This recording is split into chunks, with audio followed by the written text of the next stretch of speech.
fashion. Because the next one is metaverbal communication. So metaverbal communication isn't what you're saying, it's how you're saying it. So it includes your volume, pitch, your speed, your use of silence, and then echoing, which is basically how you mirror somebody with your voice. So first one with volume. I don't think this YouTube video is going to work, so let me try really fast. It's a Hulu video. Well, maybe that's why it's not working. Nope. Bring those levels left. Alright, well, I'm doing that. But it was, if you guys have ever seen Chris Farley do like the Matt Foley motivational speaker, he walks in and he's just like, yeah, he's just like, I'm Matt Foley and I'm a motivational He just yells this whole video. It's really funny. We're not going to, it won't load. For some reason the internet's not working very well at the moment. But with volume, something that's interesting is when you're a salesman, especially early on, when you knock somebody's door, you're gonna have this tendency to walk up and say, hey, just real fast, my name's Tyler, I'm out here with Terminex. We're taking care of a bunch of your neighbors down the road, and people are just like, good heavens. So you're going to be very loud. I don't know if you guys, have you ever noticed when you watch TV, you watch the show and there's like some it's like you're watching The Notebook and it's like some cute, quiet, romantic scene, and then the commercial starts just like, Taco Bell, and like screams at you, and you're like, wow, okay, so like it does that to get your attention, but the problem is like we've trained our minds that when it does that, first thing I do is grab the remote and hit mute, and it just drives me crazy. You don't want your customers to mentally mute you out because you're too loud. You don't want to be the TV commercial that's 10 times louder than what they were just inside talking with their husband about, how was work today, honey? It was so good. And then they open the door like, hey, I'm here with Terminex. And they're like, mute. So you want to open the door. When you open the door, what you want to do is make sure to speak softly. Now, you don't have to be like, I'm really timid about my message. You just have to be, hey, just real fast. My name's Tyler. I'm out here with Terminex. Just taking care of a few of the neighbors in the area.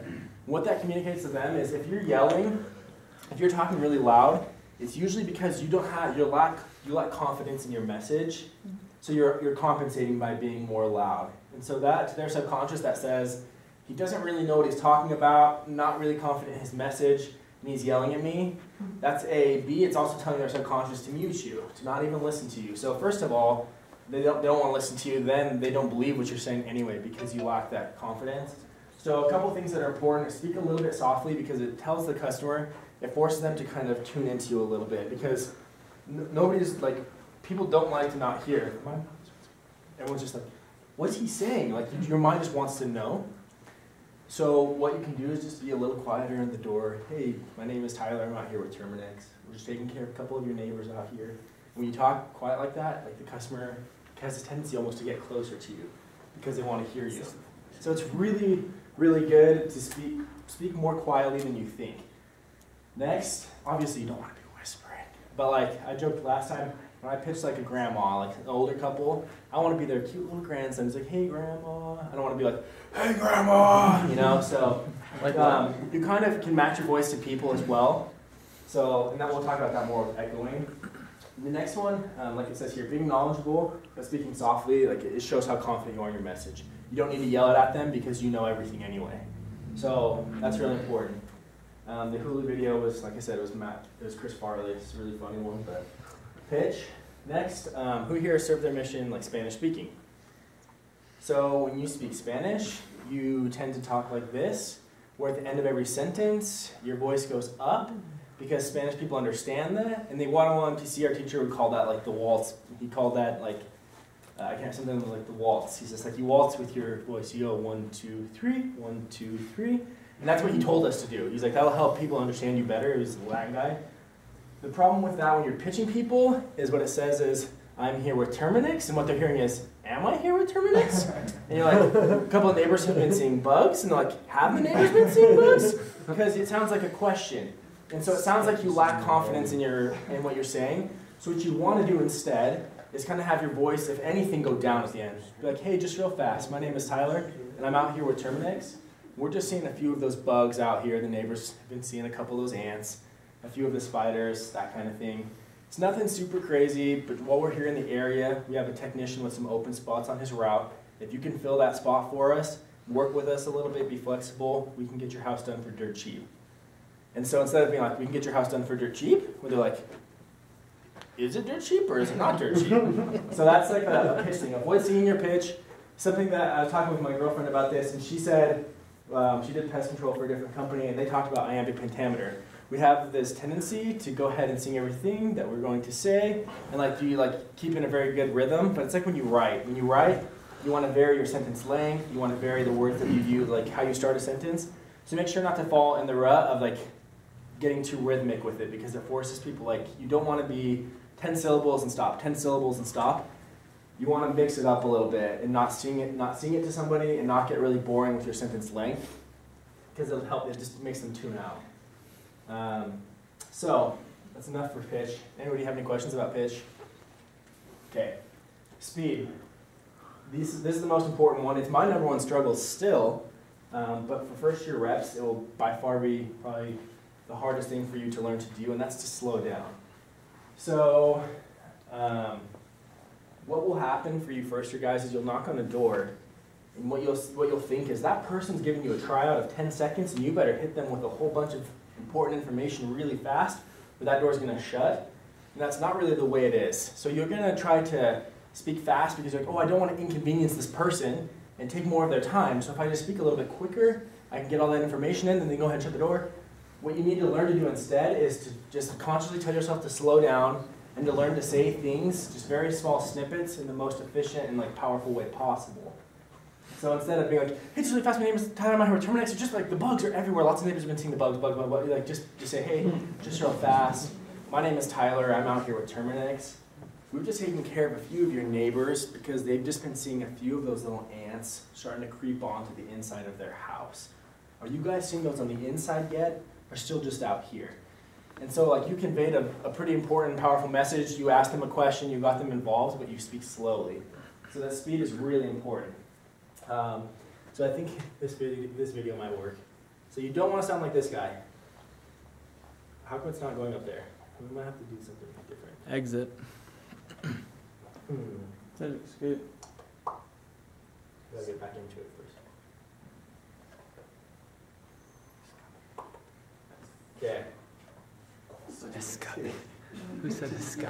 So talks fast. Escape. Escape. Plans I need to be in New York on Monday, LA on Tuesday, New York on Wednesday, LA on Thursday, New York on Friday. Got it? Got it. So you want to work here? What really makes you think you deserve a job? Well, sir, I think I like it. I'm going to figures and have a sharp mind. Excellent. Can you start on Monday? Yes, sir, absolutely, without hesitation. Congratulations. Welcome aboard. Wonderful, wonderful, wonderful. And in conclusion, Jim Bill above, call Fred, lower door, Dave, and Ted. Business is business, and as we all know, in order to get something done, you got to do something. In order to do something, we got to get to work. So let's get to work. Thank you. Petey, you did a bang-up job. I'm putting you in charge of Pittsburgh. I know it's perfect, Petey. That's why I picked Pittsburgh. Pittsburgh's perfect. Petey, may I call you Pete? Call me Pete. Pete. There's a Mr. Schnittler here to see Tell him you. to wait 15 seconds. Can you wait 15 seconds? I'll wait 15 seconds. Congratulations on your... So I just want to show, obviously, that guy was talking really fast. So what'll happen is your customers. Goodness gracious. Your customers are hearing this message for the first time. So that guy obviously in his special little world there. Did I just? What did I do? There you go. Oh, you want the We'll just say here. It'll stay like that for a second. Not a big deal. So these guys are hearing this message for the first time. So obviously we struggle to understand him, but that guy in his little world there seems like everybody else was fine with him talking that fast. The problem with your customers is they're gonna be hearing this message for the very first time, so they're not going to be used to it. So what you need to do is exaggerate it. When you start talking slowly, at first you're gonna be like, these people are gonna think that I am special because I'm talking very slowly, but you're not, because they're hearing this message for the first time. So by speaking slowly, it's going to help them to understand your message more clearly. So you have to exaggerate this one big time. Same with your body language, because what will happen is when you practice it, practice super slow, because then once you hit the doors, you'll be right here slow wise. But once that adrenaline hits you on the doors, you're gonna lose quite a bit of that. And so if you practice just beyond what you actually need to do for your your speed and your body language and your eye contact, once you hit the doors with that adrenaline, it'll fall right into the place where you want it to be, right in the middle. So please, when you're practicing, exaggerate it big time. So the speed, important one. Make sure to practice that one. It's going to help you guys a lot. Next is silence. Don't be afraid of silence. It's one of the biggest tools you have. So one of my favorite things to do is, like I said, I say, hey, I'm Tyler, I'm out here with Terminex. We're just taking care of a few of your neighbors who are just seeing a few of those little ants. They're starting to creep inside their house little by little. They're seeing them in the kitchen, the bathroom, that kind of thing. Basically, bottom line is, well, we have a technician out here in the neighborhood. He has a few opening spots on the route, and if you can fill one of those spots for us, I can do your home for dirt cheap.